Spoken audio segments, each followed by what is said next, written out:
Новостям культуры. В Казахском драматическом театре имени Сакена Сейфуллина представят спектакль «Теке Бурках» по мотивам произведения Шерхана Муртазы.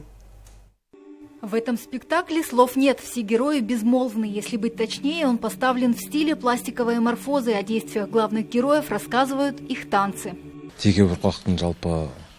Спектакль повествует о рождении человечества и наших истоках. Главная мысль – люди не должны забывать свои корни.